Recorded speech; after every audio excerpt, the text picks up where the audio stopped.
Bismillahirrahmanirrahim. Assalamualaikum warahmatullahi wabarakatuh. Assalamualaikum warahmatullahi wabarakatuh. Ya, biasanya semangat ibu-ibu. Alhamdulillah, alhamdulillah, wa syukurillah, wa salatu wassalamu ala rasulillah wa ala alihi wa ashabihi wa man tabi'ahu ila yaumiddin, amma ba'd. Ibu-ibu dan bapak sekalian, hamba yang taat, yang dimuliakan dan dicintai Allah Subhanahu wa taala, marilah kita membuka pengajian kita dengan memohon semoga Allah Subhanahu wa taala senantiasa mencurahkan ma'rifahnya kepada kita semuanya. Al-Fatihah. A'udzu billahi minasyaitonir rajim. Bismillahirrahmanirrahim. Alhamdulillahirabbil alamin arrahmanir rahim maliki yaumiddin. Iyyaka na'budu wa iyyaka nasta'in. Ihdinas siratal mustaqim, siratal ladzina an'amta 'alaihim ghairil maghdubi 'alaihim waladdallin. Amin.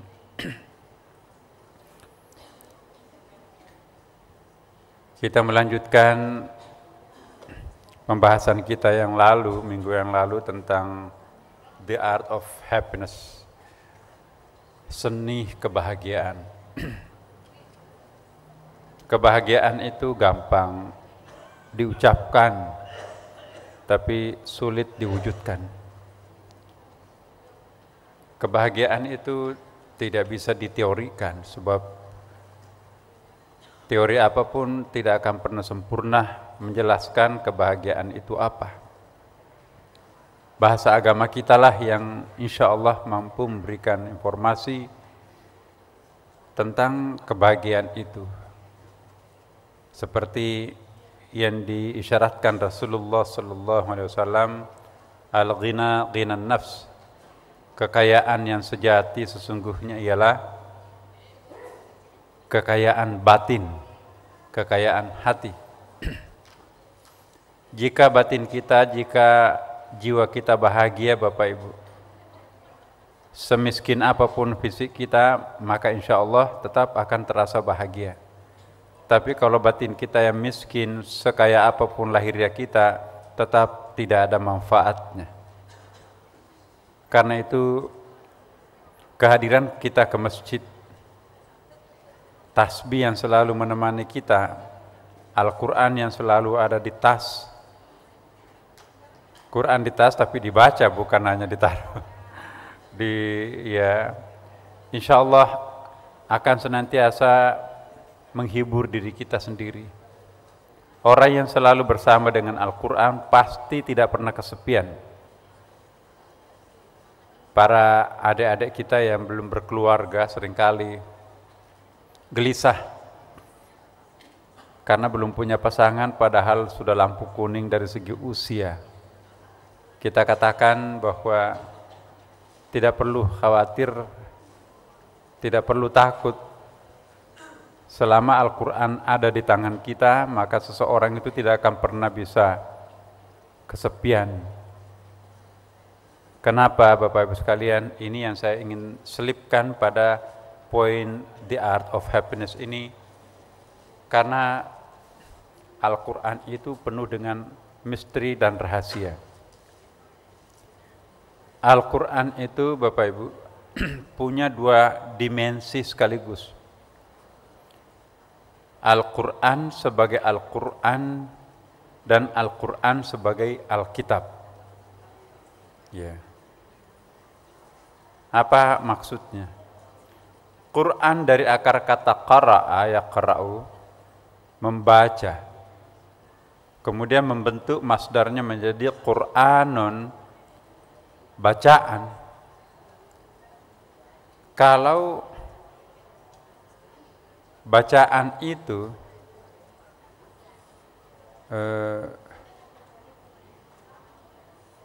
diperdengarkan, kan Bapak Ibu, bacaan itu atau Quran itu ada yang membacakan, atau sebutlah begini, Quran itu adalah kalamullah. Nama lain daripada kitab Allah ialah kalamullah. Apa yang dimaksud dengan kalam? Kalam itu sudah menjadi bahasa Indonesia kalam. Ya, kalam itu speech. Hati-hati Bapak Ibu. Kalau menyebutkan kalam, kaf ya. Kalam itu artinya ucapan, speech. Tapi kalau kalam artinya pena.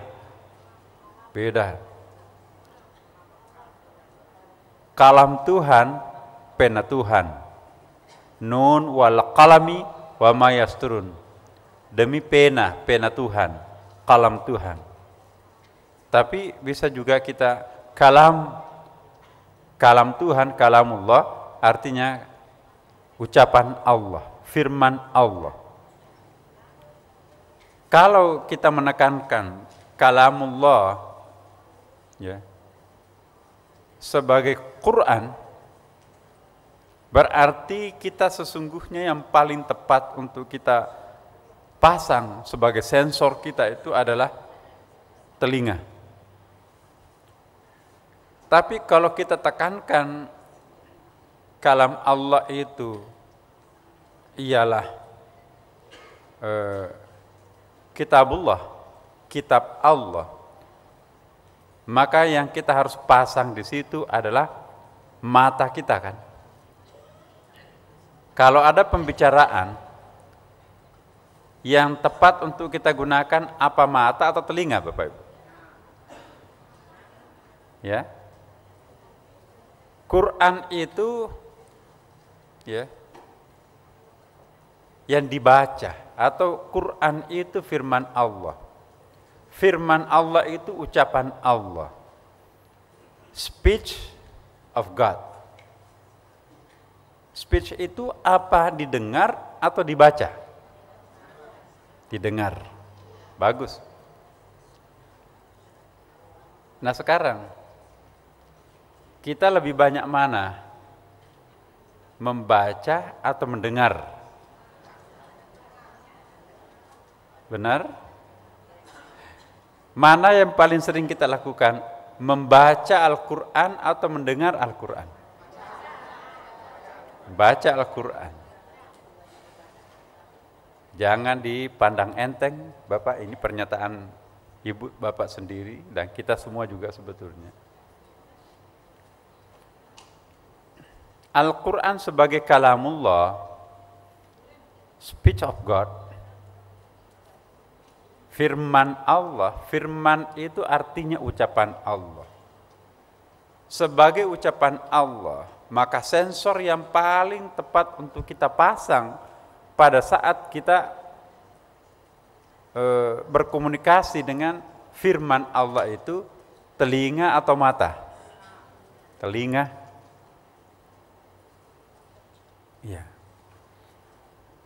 Sedangkan kalau kita tekankan aspek kitabullah, kitab sesuatu yang tertulis, bukan sesuatu yang dibaca. Sesuatu yang dibacakan berarti kan pendengaran ya kan.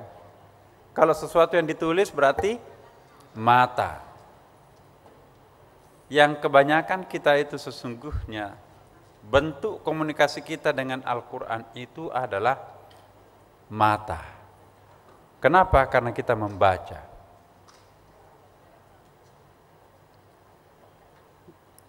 Sumber informasi yang paling tepat atau cara berkomunikasi dengan Al-Quran, Bapak Ibu, yang paling tepat itu apakah melalui mata atau melalui telinga? Atau kedua-duanya? Dua-duanya Bapak Ibu. Tapi seandainya kita disuruh milih, choice-nya harus memilih satu di antara dua. Yang paling tepat dan yang paling menyentuh batin kita itu, apakah kitab atau Quran? Kitab yang dibaca, Quran yang didengar. Nah, dua, laki-laki yang dibaca, ibu-ibu yang didengar.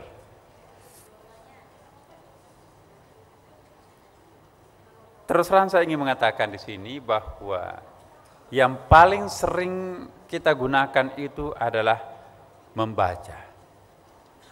Jarang kita mendengarkan firman Allah.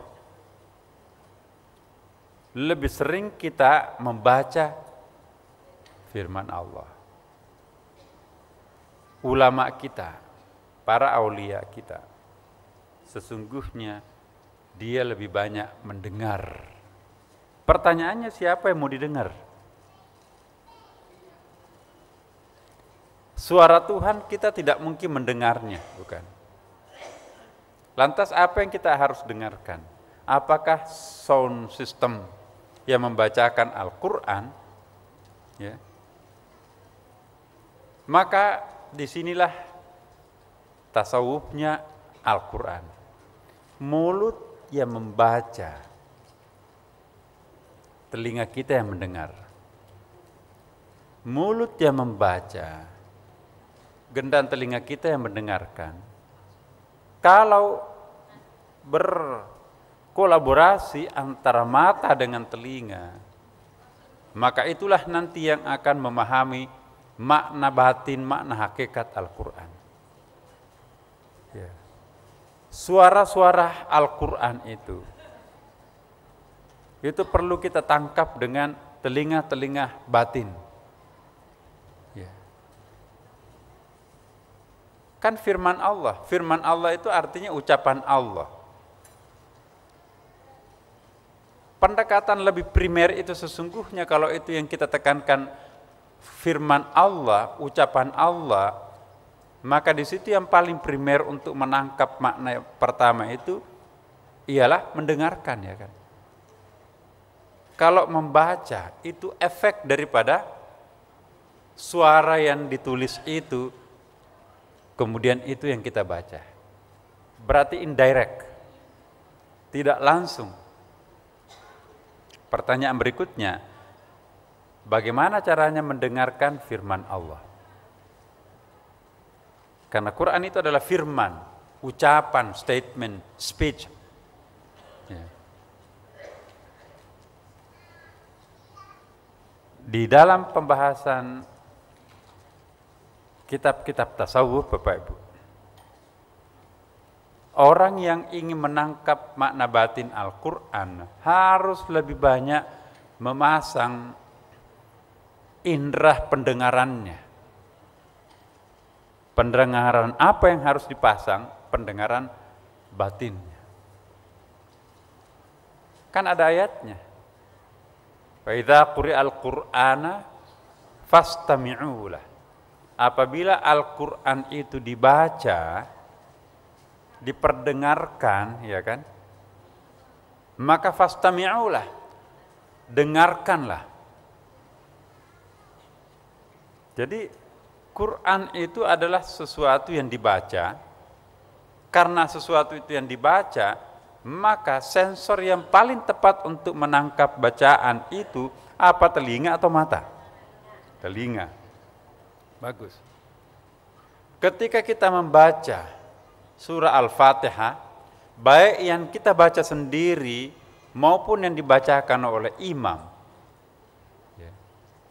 maka justru sesungguhnya di situ ada sebuah tantangan bagaimana memahami kalamullah. Memahami kalamullah itu lebih tepat mana, melalui pendengaran batin atau melalui penglihatan? Pendengaran. Bahkan dalam Quran disebutkan juga, kalau Quran itu dibaca, ada istilah yang menarik itu, wajilat qulubuhum, bergetar hati mereka. Jadi bukan membaca Al-Quran itu menyebabkan getaran batin, tapi mendengarkan bacaan Al-Quran itulah yang menggetarkan batin. Ya. Coba Bapak Ibu jujur menjawab, mana yang paling menggetarkan batin ibu-ibu dan bapak-bapak? Mendengarkan Al-Quran dibaca atau kita sedang membaca Al-Quran? Ya. Lain kan? Al-Quran untuk kita dengar, Alkitab untuk kita baca.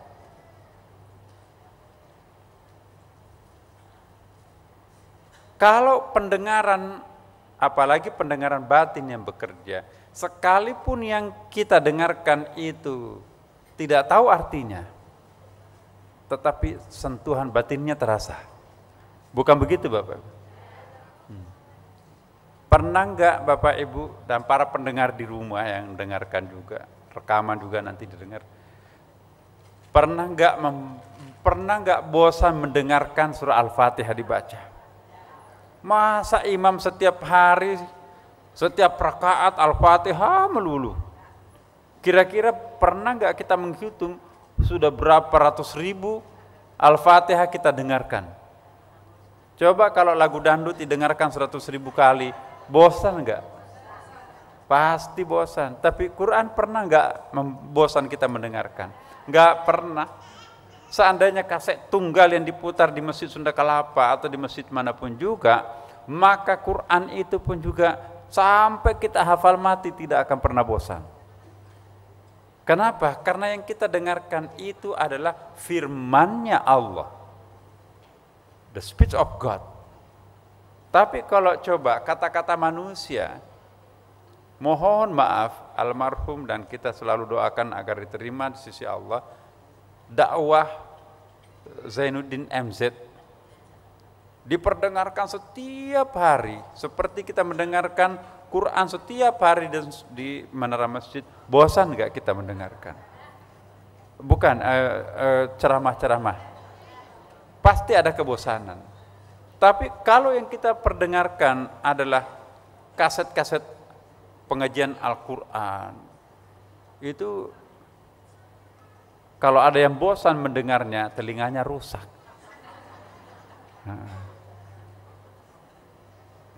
Tapi ada Bapak Ibu, ada yang rusak telinganya. Itu pernah di Pondok Indah itu. Banyak teman-teman kita yang ingin mendirikan dan minta kepada para pengembang di Masjid Pondok Indah itu agar di space masjid itu, space publik itu dibangun masjid. Tapi ada yang protes, enggak. Kalau ada masjid di dekat rumah, nilai jualnya, nilai kontraknya jatuh. Kalau yang beli adalah orang yang anti terhadap Islam. Saya kira kalau orang yang punya rasa cinta sangat dalam terhadap Allah Subhanahu wa taala, mungkin semakin dekat dengan masjid, semakin dia akan mencari rumah di situ. Persoalannya umat Islam Indonesia itu paling miskin. Yang banyak uangnya adalah mereka yang non-Islam, sahabat-sahabat dan saudara-saudara kita kan. Nah di situ kan masalahnya. Saya ingin tanya kepada Bapak Ibu sekalian, kalau ada rumah mau dijual harga sama, satu dekat masjid, satu jauh dari masjid, mau pilih mana? Nah, mau pilih yang dekat masjid. Semua kita sependapat seperti itu, kita pilih yang dekat masjid, kecuali satu orang yang tidak sependapat dengan kita, Pak Profesor Baharudin Lopa. Dia cari perumahan dan dia buktikan, saya cari perumahan yang paling jauh dari masjid. Kenapa? Alasannya cuma satu, hadis Nabi, satu langkah yang dipakai ke masjid itu membakar 40 dosa dan mendapatkan 40 pahala. Jadi makin jauh kita berjalan, semakin banyak dosa yang hilang, semakin banyak pahala yang diperoleh. Kalau buka pintu langsung masjid, berapa pahala yang digugurkan, berapa pahala yang diperoleh dan berapa dosa yang digugurkan, cuma sedikit. Nah, setiap orang punya pandangan yang berbeda. Sekarang ada orang yang seperti itu. Kita tanya lagi, mau yang mana, apa yang jauh atau yang setengah-setengah jauh atau yang paling dekat? Masih yang paling dekat. Ada hadis Nabi, oke saya baca lagi. Ini hadis sahih. Tidak sah salatnya orang yang bertetanggaan masjid tapi tidak salat di masjid. Berarti salat 5 waktunya harus di masjid. Resikonya bertetanggaan dengan masjid. Masih mau dekat dengan masjid? Kalau agak-agak jauh sedikit tidak wajib salatnya di masjid. Tapi Nabi mengatakan, kalau orang bertetanggaan dengan masjid, istilahnya itu la salata li jaril masjid illa fil masjid. Tidak ada salat bagi orang yang bertetanggaan dengan masjid kecuali dalam masjid. Kayak Nabi buka pintu langsung masjid, maka itu salat fardunya dilakukan di masjid, salat sunatnya di rumahnya. Makanya itu ada orang yang mengatakan, wah Nabi saya sekian lama hidup tidak pernah lihat salat tarawih, berarti salat tarawih itu bid'ah. Salat sunat itu umumnya dilakukan Rasulullah di rumahnya, tapi salat fardu di masjid. Ya, jadi Bapak Ibu sekalian, hati-hati membaca sebuah teks hadis itu tanpa memahami konteks itu bisa sangat berbahaya. Ya. Saya nggak pernah melihat Nabi salat sunat tasbih.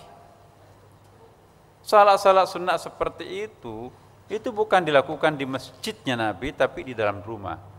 Jadi salat sunat dilakukan di rumah, salat fardunya dilakukan di masjid. Kenapa kok salat sunatnya di rumah? Kenapa enggak di masjid? Ada hadis Nabi, jangan menjadikan rumahnya sebagai kuburan. Rumah yang seperti kuburan ialah rumah yang tidak pernah dipakai sujud. Sebesar apapun sebuah rumah, sekalipun istana, tapi kalau itu enggak pernah dipakai untuk salat berjamaah, enggak pernah kedengaran suara azan, enggak pernah dilakukan pengajian-pengajian di dalamnya, maka rumah seperti itu adalah sama dengan kuburan. Nabi melarang kita jangan menjadikan rumahnya seperti kuburan. Rumah yang seperti kuburan itu ialah rumah yang tidak pernah kedengaran suara-suara azan, suara pengajian, ya. Sebaliknya, rumah yang selalu dipakai pengajian, ya, majelis taklim, sepantasnya Bapak Ibu cemburu terhadap pemilik rumah itu. Sebab rumah yang langganan pengajian itu terminal malaikat. Pertemuan berbagai macam malaikat itu di rumah-rumah yang sering dipakai pengajian itu. Banyak hadisnya Bapak Ibu. Mendengarkan suara azan saja, maka malaikat itu turun. Sedikit tentang malaikat saya ingin jelaskan Bapak Ibu sekalian. Malaikat itu juga ada maratibnya. Apa yang dimaksud maratib? Maratib apa ya? Maratib itu tingkatan-tingkatan. Manusia juga punya tingkatan.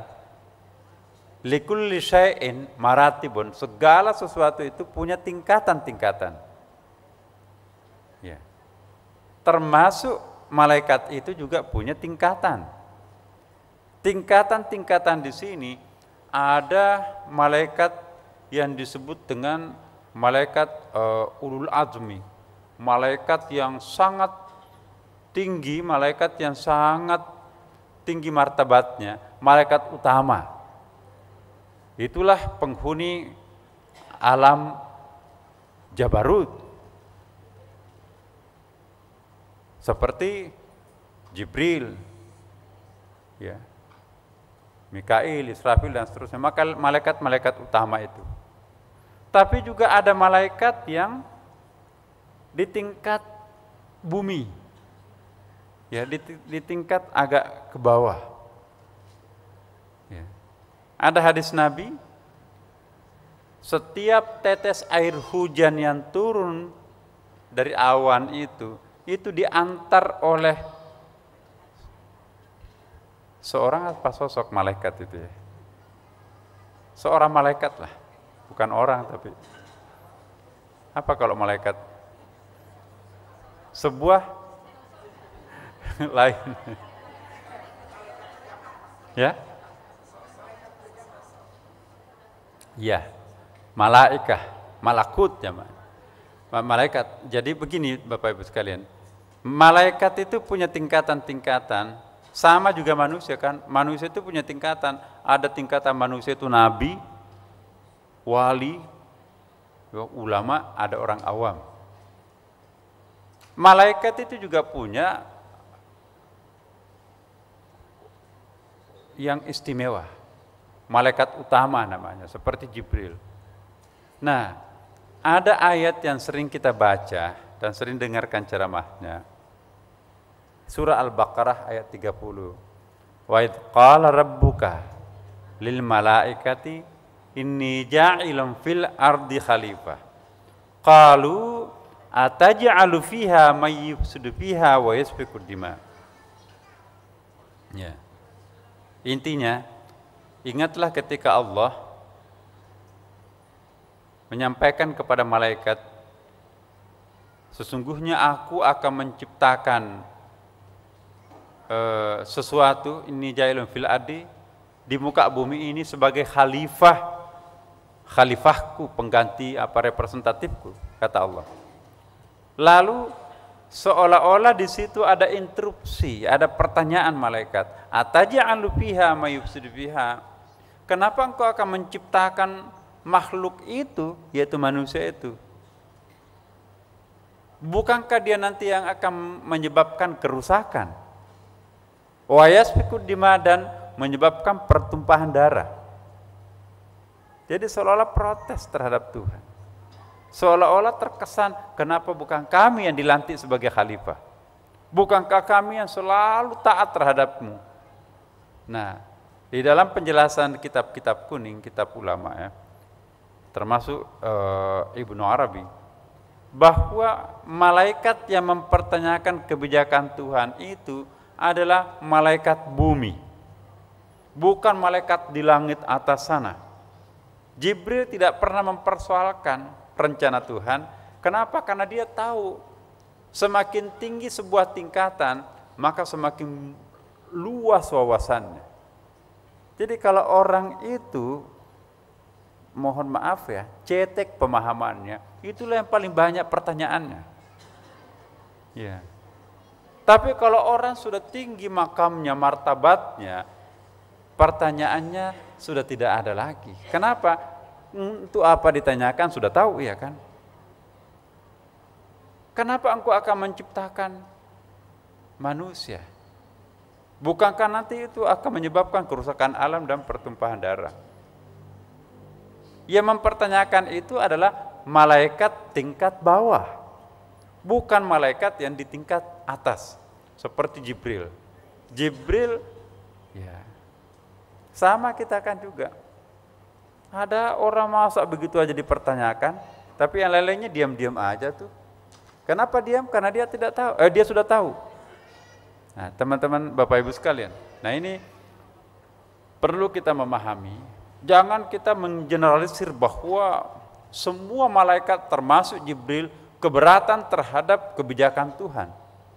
Yang keberatan itu, yang mempertanyakan itu adalah malaikat bumi. Kan ada indikasinya di situ. Wa idz qala rabbuka lil malaikati inni ja'ilun fil ardi khalifah.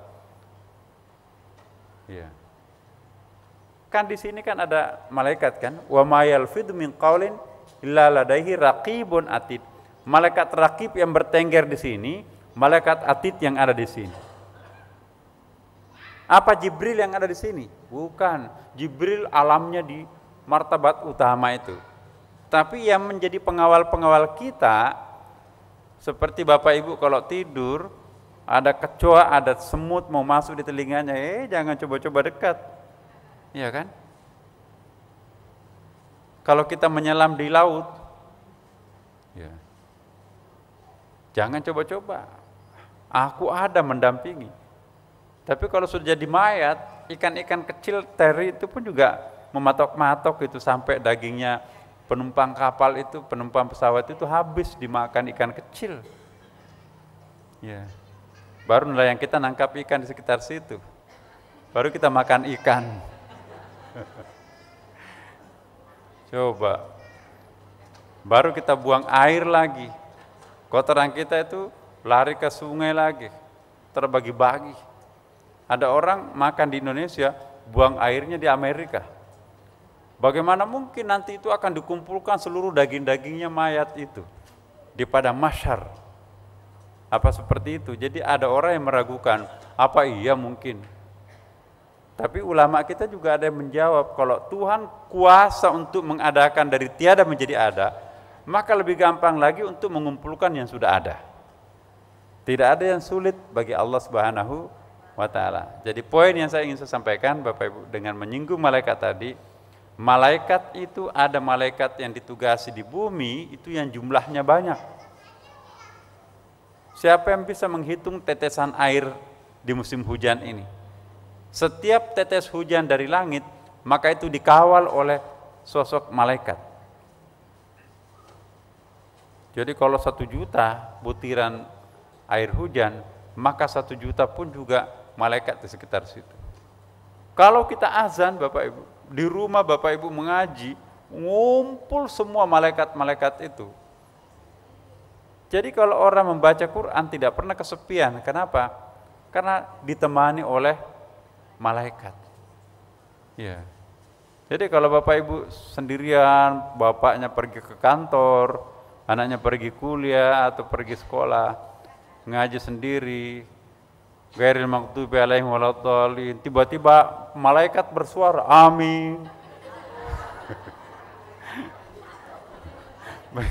Begitu dia balik, mana itu yang punya suara itu? Mungkin ada suara jin Islam di situ. Coba, kalau seandainya telinga kita itu sensitif, maka kita bisa mendengarkan semua itu. Subhanallah. Jadi Allah menciptakan kadar pendengaran kita itu jangan terlalu tajam, jangan terlalu sensitif. Kalau telinga kita itu terlalu sensitif sampai suara yang paling halus pun didengarkan, suara malaikat itu akan terdengar. Nanti nggak berani tidur sendiri. Ya. Tapi juga jangan budek. Wow, udah teriak-teriak seperti itu, pakai sound system, as-salatu khairum minan naum, salat lebih utama daripada tidur, pura-pura nggak dengar. Yang paling berat untuk dibangunkan itu adalah orang yang tidak tidur. Ya, pura-pura tidur itu paling susah dibangunkan tuh. Nah, kemana bacaan kita ini? Maaf Bapak Ibu sekalian. Kebahagiaan terasa tidak hanya ketika kita mendapatkan apa yang kita inginkan, tetapi juga ketika menginginkan apa yang telah kita dapatkan. Ya. Kebahagiaan, alhamdulillah sudah lama saya dambakan, akhirnya ketemu juga. Ya. Jodoh. Sudah lama kami mengidealkan sesuatu, tapi sesuatu itu pada akhirnya kami miliki. Bukan cuma itu yang membahagiakan, tetapi yang ikut dan sama dengan kebahagiaan kita ialah menginginkan apa yang telah kita dapatkan. Ya. Contohnya, ya, kita mau beli tas, nggak cukup uang, balik ke rumah, lap-lap tas-tas tua, ternyata kamu juga cantik ya, antik, bahkan ini lebih bagus tidak kalah dengan tas baru itu, kompensasi nggak cukup uangnya kan, merasa puas terhadap apa yang sudah ada, itu kan juga menambah kebahagiaan tersendiri buat kita. Jadi kebahagiaan itu bukan hanya untuk barang baru, tapi barang lama yang diperbaharui oleh hati kita. Kadang-kadang itu barang baru jual, tapi barang antik ini jangan. Kenapa? Barang antik punya sejarah. Satu-satunya pemberian suami saya waktu dulu adalah ini. Jadi punya memori yang sangat dalam. Karena itu Bapak Ibu sekalian, hati-hati. Tidak semua kebahagiaan itu harus bersumber dari yang baru. Kebahagiaan pun juga harus dan bisa bersumber dari yang lama. Tapi perasaan kita yang baru. Ya. Pertanyaan berikutnya, mungkinkah kita bahagia?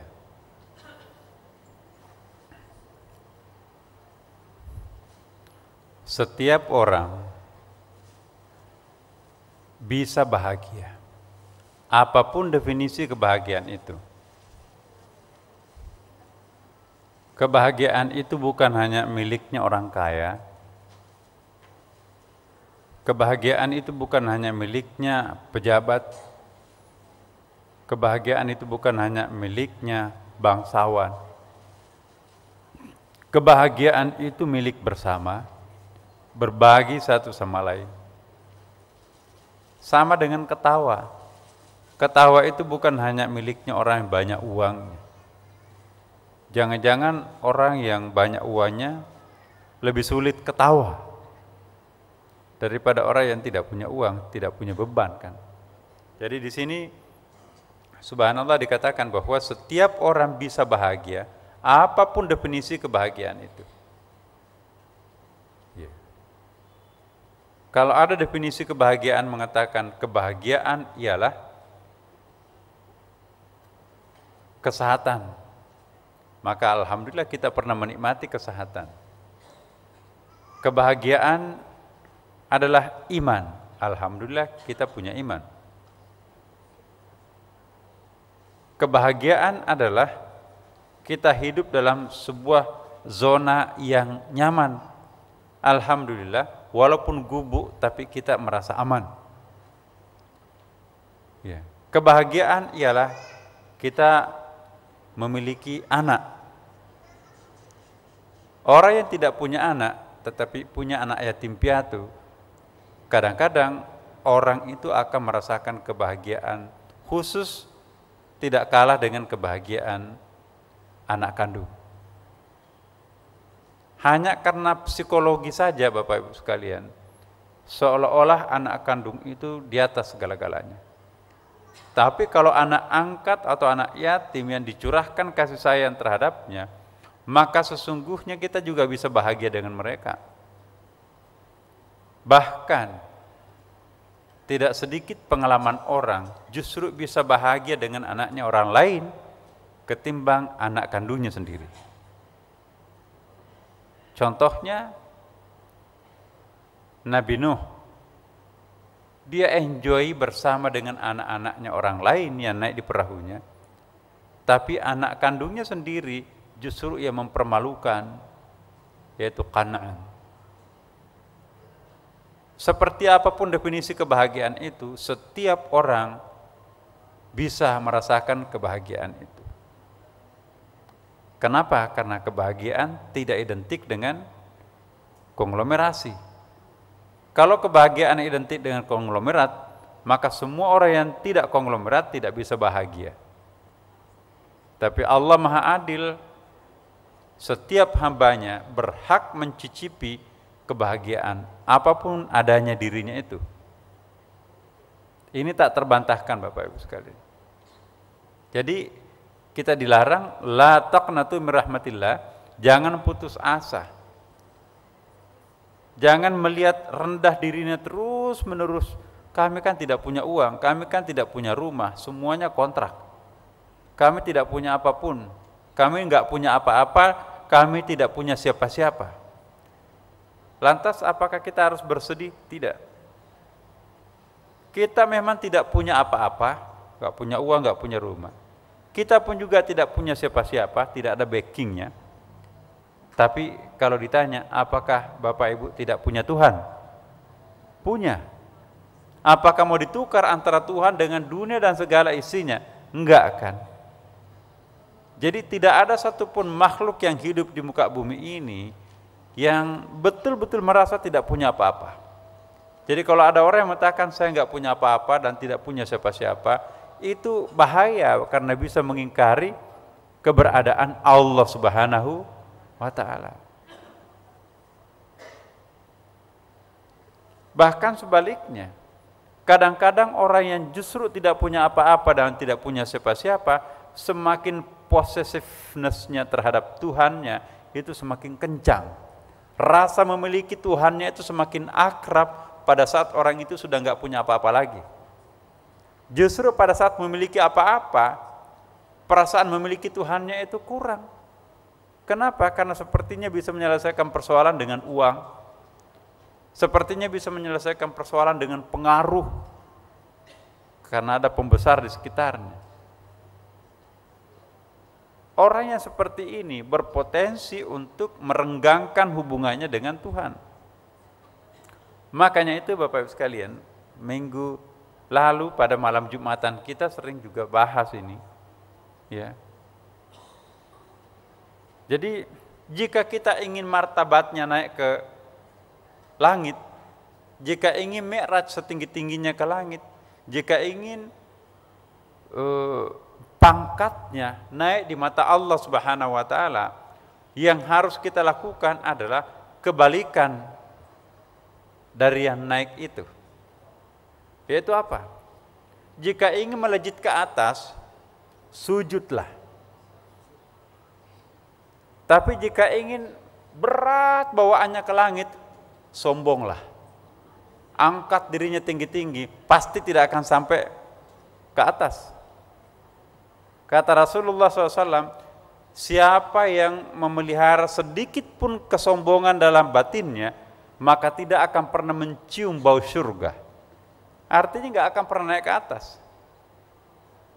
Ini aksioma ini. Jika ingin terangkat ke atas, justru harus menurunkan dirinya. Sujud, lemparkan mahkota yang paling mulia di dalam diri kita itu dalam bentuk kepala ke tempat yang paling rendah. Kita ini sujud. Semakin kita menempatkan diri paling rendah, semakin terangkat kita ke atas. Tapi semakin kita sombong dan angkuh, semakin kita turun ke bawah. Itu rumus Allah Subhanahu wa taala. Itu. Sama dengan malam Jumat yang kita bahas, khaufun dan khasya, takut kepada Allah. Takut dalam pengertian khauf, takut kepada makhluk Allah, takut kepada ular. Jika ingin selamat, jauhi ular itu khaufun. Tapi kalau khasya, takut kepada Allah. Jika ingin selamat, dekati objek yang ditakuti itu. Nah, ini penggunaan bahasa sangat signifikan. Kalau khaufun, takut, jika ingin selamat, jauhi objek yang ditakuti itu seperti ular. Khasya, takut, jika ingin selamat, dekati objek yang ditakuti itu, yaitu Allah Subhanahu wa taala. Kalau takut terhadap Tuhan, dekati Allah, pasti akan selamat. Tapi kalau takut kepada Allah lantas menjauhi Allah, celaka. Takut kepada ular, mendekati ular, mati. Jika takut terhadap ular, jauhi ular, selamat.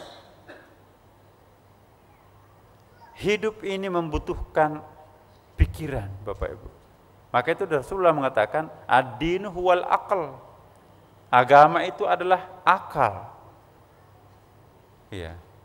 La dina liman la aqla lahu, tidak ada agamanya orang yang tidak menggunakan akalnya, tapi bukan akal oriented. Iya. Sudah tahu bahwa kalau melawan Amerika dengan ketapel gitu, mana mungkin melawan F-16 dengan bambu runcing, ya kan? Mundur selangkah untuk mencapai kemenangan, itu yang disebut jihad. Nekat apapun yang terjadi, mati. Itu bukan mati syahid, mati konyol. Dan kita dilarang mati konyol oleh agama kita. Jadi akal ini harus jalan, dan Nabi menggamalkan itu, Bapak Ibu sekalian. Kenapa Nabi meninggalkan umatnya di Mekah, cari selamat di Madinah? Diejek kan oleh orientalis itu pengecut. Pimpinan kayak apa Nabi itu? Dia meninggalkan orang tua di Mekah, dia cari selamat sendiri di Madinah bersama rombongan kecilnya. Ya. Padahal endingnya perjuangan Nabi justru mundur selangkah untuk mencapai kemenangan, itu yang profetik. Itu mengikuti cara Nabi. Bukanlah mengikuti Nabi, apapun yang terjadi mati, pokoknya mati syahid. Bukan. Nah, kemudian faktor yang paling penting dari kebahagiaan itu adalah kebatinan kita, spiritualitas kita. Mungkin kita sependapat bahwa semewah apapun hidup kita, sebanyak apapun harta yang kita miliki, tapi kalau suasana batin ini yang rusak, terasa nikmat enggak? Tidak usah contoh besar. Orang yang konglomerat banyak uangnya itu, kasih lubang giginya sedikit sampai bengkak, padahal itu kan lebih kecil daripada lubang jarum yang nembus gusinya kan. Enggak bisa tuh makan tuh, panas semua badannya itu. Masih ada enggak nilainya harta itu? Baru selubang kecil. Ya. Tapi dia enggak memiliki apa-apa. Tapi Allah menitipkan kebahagiaan, keluasan data, kesabaran, keikhlasan dalam diri orang itu. Masya Allah, dia tersenyum di atas keprihatinan orang lain. Jangan memandang enteng orang yang tidak punya. Sebab kalau orang yang tidak punya itu ikhlas menjalani kehidupan, dia lebih bahagia daripada orang yang kaya, tapi tidak bersyukur. Relatif sekali apa yang disebut dengan kebahagiaan, Bapak Ibu. Orang yang mendapatkan kebahagiaan itu pilihan Tuhan. Ya. Saya sering mengatakan, kenyamanan bisa dibeli di hotel berbintang 5. Kelezatan bisa dibeli di restoran paling mahal. Tapi apakah ada supermarket yang menjual kebahagiaan?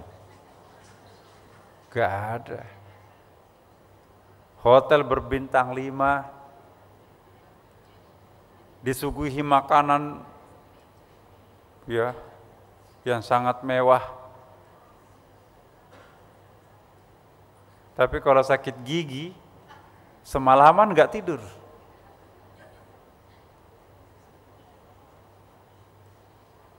Tapi ada orang yang sakit gigi pamulung, gak ada uangnya. Tapi Allah menganugerahkan rasa sabar, rasa tulus menghadapi penyakit itu. Ini mah kecil, cuman sakit gigi. Dia pakai itu pergi kemana-mana. Tetap pergi mungut. Tapi kalau orang yang termanjakan oleh keadaan, boro-boro sakit gigi, influenza sedikit saja sudah nggak masuk kantor. Apalagi sakit gigi, pembantu salah, istri salah, semuanya salah. Nah, itu cara merespon keadaan ini sangat penting, Bapak. Maka itu yang di sini disebutkan bahwa yang terpenting sesungguhnya itu adalah suasana batin. Al-ghina ghinan nafs.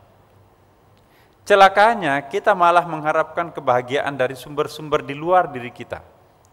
Lantaran kita mengawali hidup ini dengan bergantung sepenuhnya kepada orang lain demi segala-galanya. Yang pernah saya katakan beberapa pertemuan yang lalu. Sumber persoalan itu manakala kita meminjam standar hidupnya orang lain. Kalau kepala kita mendongak ke atas, pasti kita menjadi orang miskin. Sekaya apapun juga pasti masih ada lebih kaya lagi. Kalau kepala terus mendongak, orang itu tidak pernah cukup. Tapi kalau kita mau sesekali menengok, Masya Allah, saya pikir aku paling miskin, masih ada di bawah saya lebih miskin. Jadi hiburlah dirinya dengan sesekali melihat ke bawah, tapi juga sesekali melihat ke atas. Ingat Bapak Ibu, atas dan bawah itu ada rahasia Tuhan di situ. Iblis bersumpah, pasti aku akan menjebak manusia itu, pasti aku akan menangkap manusia itu, menjerat manusia itu Pasti aku akan menggoda manusia itu dari depan, dari belakang, dari kanan, dari kiri. Iblis lupa ada dua ruang yang tidak ditutup, atas dan bawah. Karena itu kalau ingin lepas dari jeratan iblis, banyak sujud dan banyak berdoa ke atas. Ya. Rongga yang bebas iblis itu adalah sujud dan berdoa. Atau kan dalam ayat itu, bersumpah aku akan menggoda dari depan, dari belakang, dari kanan, dari kiri. Tidak bersumpah untuk menggoda dari atas. Kenapa? Iblis takut di atas itu ada Tuhan, tangannya menengadah kepadanya langsung. Iblis juga tidak sanggup berhadapan dengan orang yang selalu sujud di hadapan kebesaran Tuhan. Tapi kalau kanan kiri muka belakang, sasaran iblis. Jika ingin bebas iblis, tempuhlah jalur doa atau jalur sujud. Sujud artinya merendahkan diri kita. Lawan daripada sujud itu adalah angkuh, sombong. Orang yang suka sakit hati, orang yang suka menderita batin itu ialah orang yang memasang standar dirinya itu tinggi-tinggi. Tapi kalau seperti ibu, bapak, duduk bersimpuh seperti ini, apa masih bisa jatuh? Mau jatuh kemana lagi? Yang jatuh itu yang manjat ke atas tuh. Semakin tinggi pohon yang kita panjat, semakin menyakitkan kalau kita jatuh. Saya masih bisa jatuh kan pakai kursi. Tapi bapak ibu enggak pakai kursi, mau jatuh kemana lagi? Yang jatuh itu ialah yang mengangkat dirinya. Jika tidak ingin jatuh, sujudlah. Orang yang rajin sujud tidak akan pernah jatuh. Dalam pengertian lebih dalam. Dimanapun dia berada, ahli sujud itu pasti akan selalu bahagia. Mau di penjara, penjara terasa surga. Mau hidup di istana, namanya saja istana, sudah istana ya kan. Dimanapun orang itu hidup, asal dia rajin sujud, maka dia akan merubah lingkungan hidupnya itu menjadi surga. Jadi kalau ingin merasakan kebahagiaan, tempatkan dirinya paling bawah, tawadu, banyak bersujud. Ya. Jadi begitu kena musibah, ya inilah saya. Ya. Sabar. Begitu dapat limpahan rahmat, alhamdulillah, syukur. Jadi bingung malaikatnya, bagaimana caranya menggoda hambamu ini ya Allah? Engkau kasih musibah, sabar. Engkau kasih nikmat, syukur. Dia tidak pernah ketawa terbahak-bahak pada saat memperoleh kelebihan. Bahkan dia murah. Kenapa demikian?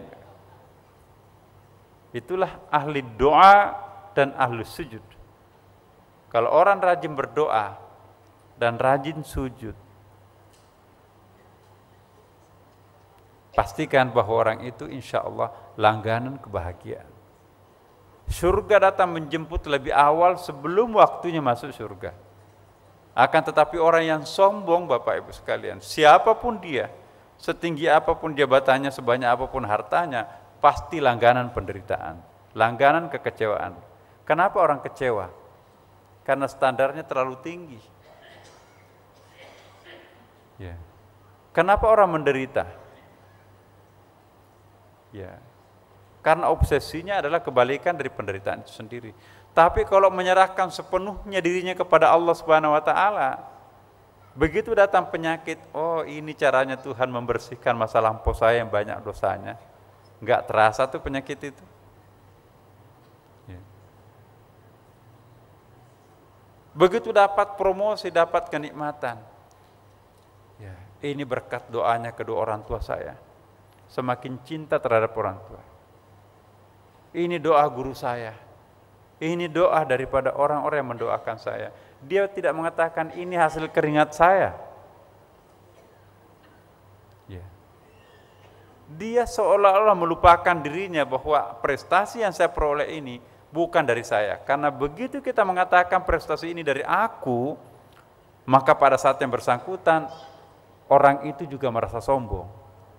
Tapi kalau ya Allah, ya ini dari Engkau, pasti ini bukan dari aku. Sekian banyak orang lebih banyak berkeringat, tapi Engkau enggak berikan. Saya hanya setetes keringatnya, Engkau berikan. Ini pasti dari Engkau dan saya tidak boleh sombong. Ini zakatnya, ini wakafnya, ini infaknya, ini sedekahnya, ini jariahnya, ini hibahnya, dan seterusnya. Orang yang seperti ini, Masya Allah, Subhanallah. Dan saya yakin wajah-wajah kita semuanya di sini, insya Allah sudah seperti itu Bapak Ibu sekalian. Semoga dengan demikian adanya dan insya Allah Allah memberkati kita semuanya. Dan mari kita tutup pertemuan ini dengan memohon kepada Allah Subhanahu Wa Taala. Semoga Allah melimpahkan rahmat dan hidayahnya. Kita hidup menjalani kehidupan kita dengan penuh kepasrahan terhadapnya. Bismillahirrahmanirrahim. Wassalamualaikum warahmatullahi wabarakatuh.